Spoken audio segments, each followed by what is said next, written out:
Belanda pertama kali datang ke Indonesia di bawah pemerintahan dan komando komunis Behouden pada tanggal 22 Januari 1596 di Banten.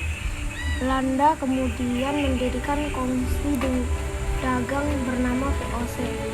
Kedatangan Belanda di Indonesia awalnya baik, namun mereka diusir oleh penduduk setempat karena mereka bersikap kasar saat berada di Banten.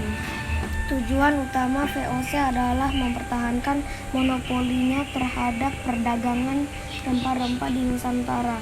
Hal ini dilakukan melalui penggunaan dan ancaman kekerasan terhadap penduduk di kepulauan-kepulauan penghasil rempah-rempah dan terhadap orang-orang non-Belanda yang mencoba berdagang dengan para penduduk tersebut. Contohnya, ketika penduduk Kepulauan Banda terus menjual biji pala kepada pedagang Inggris, pasukan Belanda membunuh atau mendeportasi hampir seluruh populasi dan kemudian mempopulasikan pulau-pulau tersebut dengan pembantu-pembantu atau budak-budak yang bekerja di perkebunan pala. VOC menjadi terlibat dalam politik internal Jawa pada masa ini dan bertempur dalam beberapa peperangan yang melibatkan pemimpin Mataram dan Banten. Rakyat Indonesia tidak tinggal diam melihat penjajah Belanda yang mulai menguasai wilayah Indonesia. Rakyat di berbagai daerah bangkit melawan Belanda dengan menggunakan peralatan yang sederhana.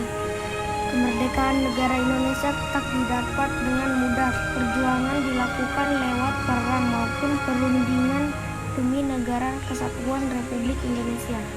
Pada tahun 1942 terjadi serangan Jepang terhadap tentara Sekutu.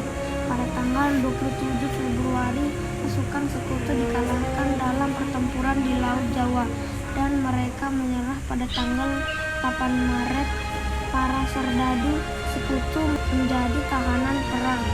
Sebagian besar adalah warga negara Belanda yang ditahan dalam kamp-kamp sipil, dan banyak kaum pria yang diharuskan menjalani kerja paksa.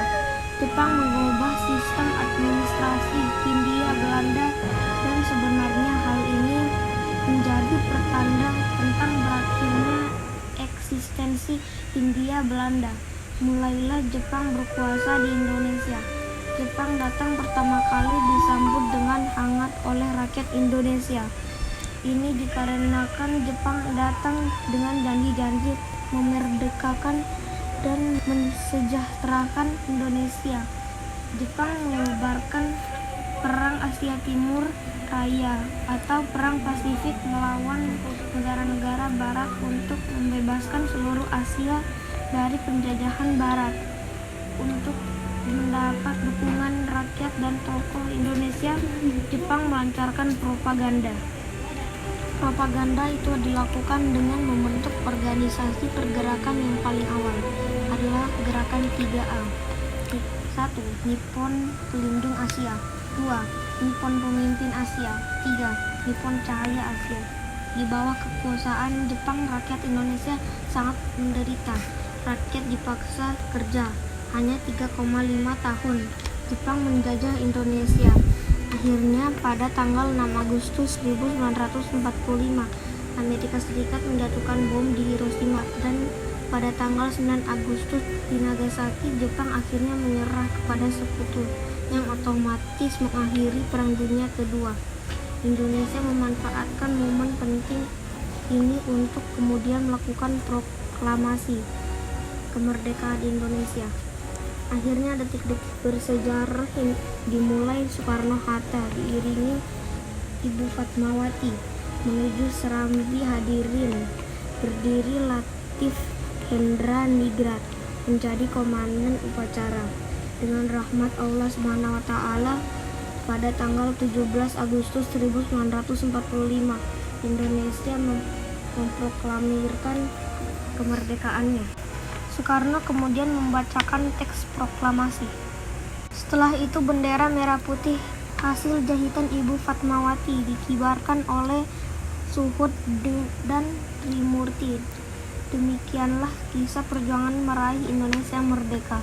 dan menjadi tugas kita anak-anak SD Khalifah sebagai generasi penerus untuk mempertahankan kemerdekaan dan mengisi kemerdekaan dengan menjadi manusia yang berguna di masa depan. Sekian, wassalamualaikum warahmatullahi wabarakatuh. Dirgahayu Republik Indonesia ke-76, Indonesia tangguh, Indonesia tumbuh.